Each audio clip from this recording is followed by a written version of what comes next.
So yeah, it's not news that OpenAI's flagship product ChatGPT just introduced GPTs. And basically I did a video recently about it. You should check it out. But this is like a bit more advanced on how to, make your own particular GPT more unique. I've done a video about how to create your own ChatGPT. The link should be around the video. So let's get started with this. Okay, so how do I make my my custom ChatGPT, my GPTs more unique? But before I get to that, in case you're just watching for the first time, GPTs are basically custom versions of ChatGPT that combines instructions, extra knowledge, and a combination of skills. So you could have your creative writing coach, you could have your tech advisor, you could have your sticker whiz, you could have your negotiator, right? It's a crazy stuff, right? And yeah, I want to just make yours way more unique and better. So let's go back to ChatGPT. Okay, so one of the things you need to know is obviously the explore side. That's where you go to if you want to create your ChatGPT or your custom ChatGPT, right? And here was what I created in the previous video, Fitness Mentor. Okay, and if you scroll down, you see that OpenAI has its own different versions of GPTs. As you can see, the data analysis, the DALL-E, the negotiator, the tech support advisor, the laundry body, and the list goes on and on and on. Right. So let's move over to, let's say I want to create a new one, a creative version of ChatGPT. Right. Basically, this is where you put the message. Right. So if I want to say, this is just the basic one. Right. You want to say build a GPT that will make anyone within 12 months or less. So yeah, it is. It's say for this fitness focused GPT, I suggest the name Fitness Forge. Does that work for you? Okay, so and you could keep answering the questions and going along and to start creating it for you. As you can see, this is it live. Okay, so but I want to take it a little bit a notch higher, right? Over here, where you see the custom instruction sites, right? This particular place, it allows you to put in unique instructions that would make your own ChatGPT or rather your GPT bot stand out. Okay, because you definitely want to make it stand out because you want to make it more effective, efficient, and who knows, maybe even sell it, because like I said in the previous video, OpenAI is going to open the store where people can sell their GPTs, right? And if yours isn't unique, what makes it different from every other person's own, right? So this is a place you actually make it. So as you can see already, what we told it to do, it has already created this particular one, as you can see, that has the basic instructions, right? But we want to take it up a notch. Okay, so I'm going to clear this, right? I'm going to move over to again, disregard obviously the one I'm going to put is going to have you're going to edit it to make sure it has your own unique field. So over here I'm going to put certain instructions. So I'll put this, right? So consistently update domain knowledge, incorporate the latest trends, innovations, and developments to maintain a cutting-edge understanding of the domain. Right, so this is the first one. I'll probably put this one too, right? Enhance multilingual and dialect understanding. So this basically improves the response quality for various dialects, slangs, and languages, and basically helps you multilingual or your GPT multilingual, right? So if it's for this, for example, now update consistently update domain knowledge, I can put it to make sure it knows that it's fitness I'm talking about. So yeah, obviously you want to edit it to make sure your own specific domain it's put so that it definitely understands that. So again, enhance multilingual and dialect understanding. So this is more like general, right? So another one would be, let me see, demystifying complex concepts. Okay, so this allows you to clearly explain intricate concepts to make them understandable to a broad audience, ensuring clarity across all levels of expertise. Then I could also just copy this and put it in bracket fitness, right? So this one is, so here is another one which is called proactive topic exploration. So anticipate and expand on user inquiries by introducing related subjects and providing a rounded view of their questions.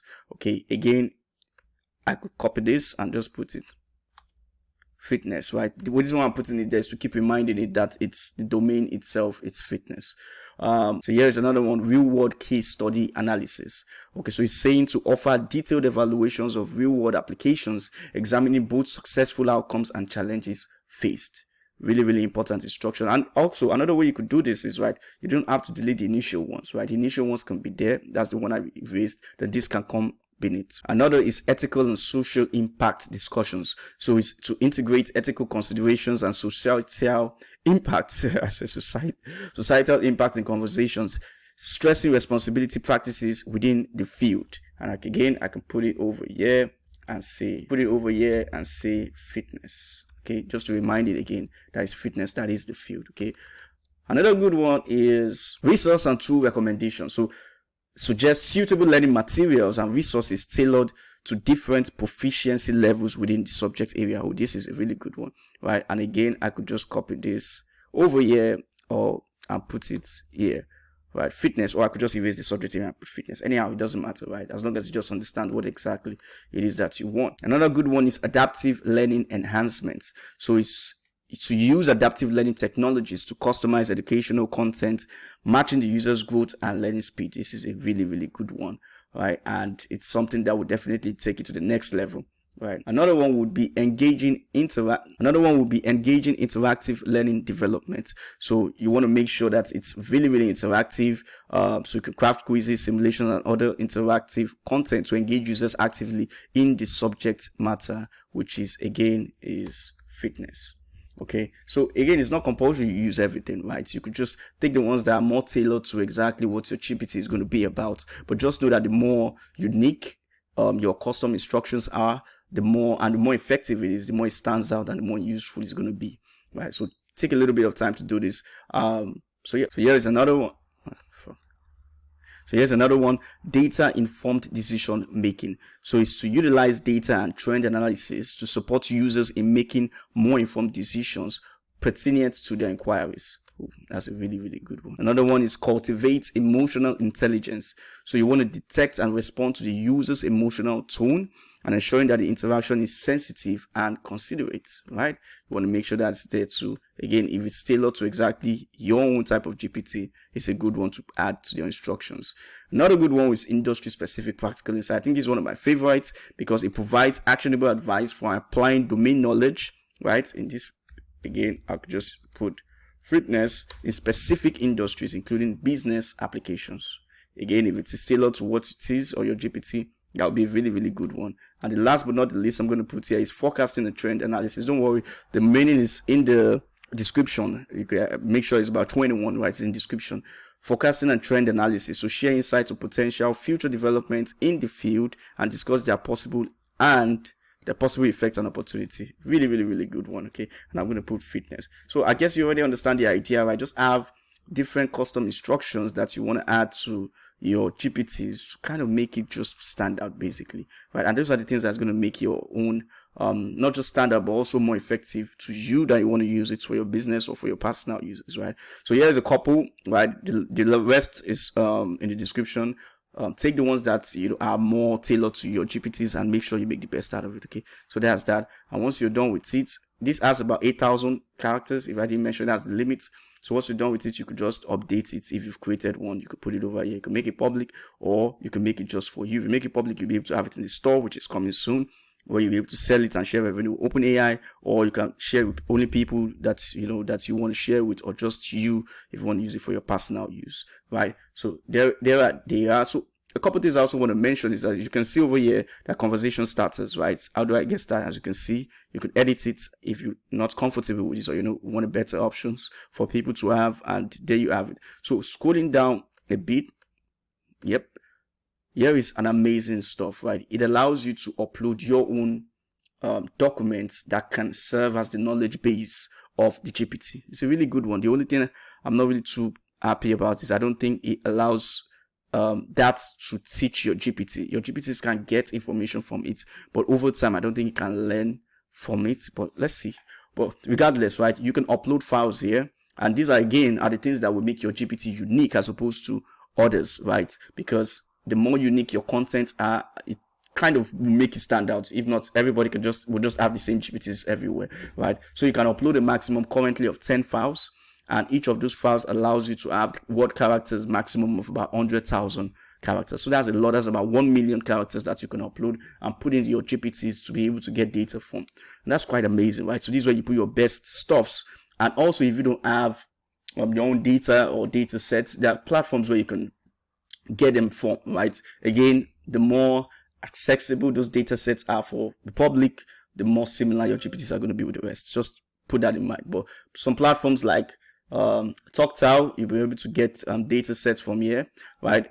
and also from Kaggle. Again, this is for the more advanced users, but then again, it doesn't really matter if you just want to make your GPT top notch, right? So yes, Kaggle, you can also get data sets from there that you could download and feed to your GPTs to have more insights and data to be able to make your GPT stand out, and it's going to be amazing. Trust me on that. So there they are. Actions is going to come up later. It's more about creating your AI agents and the likes. It's going to be different stuff. Again, you want to make sure your capabilities are on for all of them. I'm not sure, did I on this one?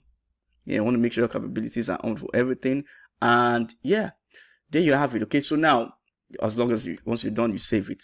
Now let's go back. Okay, there's something I want to show you, and this again will make coming up with amazing again, and this will make coming up with your own custom instructions easier and better, right?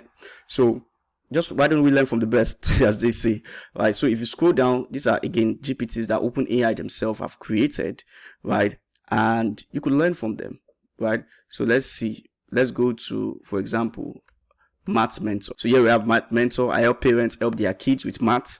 Did a 9 p.m. refresher on geometry proofs. I'm here for you, okay? And here are the options that he gave to start with it, okay? So obviously OpenAI is like the boss. So let's try to learn certain things from them that we can utilize into our own GPTs. So you could just come up asking the basic questions like what information is in your knowledge base? And here it is. As a math mentor, my knowledge base encompasses a broad range of mathematical concepts typically taught from elementary through high school levels. This includes, but it's not limited to, you see. So it's giving you the knowledge base that it has, so you can see it and look like, oh, okay, how can I, utilize this to my GPTs? You said pre-calculus and calculus, limits, derivatives, and integrals, word problems, right?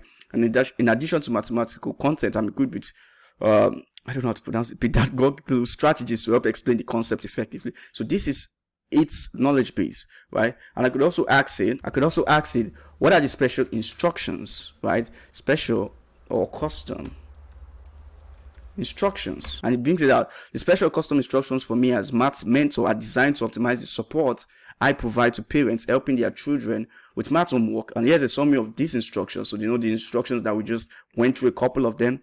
This particular GPT here is instructions: engage interactively. I should ask probing questions to understand the specific math concept, tailored guidance, provide explanations and step-by-step problem solving assistance, and it goes on and on. These instructions are meant to create a constructive environment where parents can receive their help. So you could see this and see how you could edit this and put it in your own instructions to make your own come out better, because for them that have done a lot of research to be able to use this, it means it works, right? So there they are. Basically, that's it, right? I hope this proves valuable to able to help you along these GPTs, because I know things are going to be moving fast, and this, the faster, better you get on it and use it, the more effective and useful it's going to be for you. Okay, so I hope you found this valuable. I want to make sure I share as fast as possible. I'm looking forward to hearing your comments, your thoughts on how to go about this or how you're using this, right? And yeah, basically that's it, right? So make sure you subscribe. I'm going to create more interesting videos, especially about the GPTs and in future other things that's going to be updated on the platforms. And yeah, basically that's it. See you in the next video.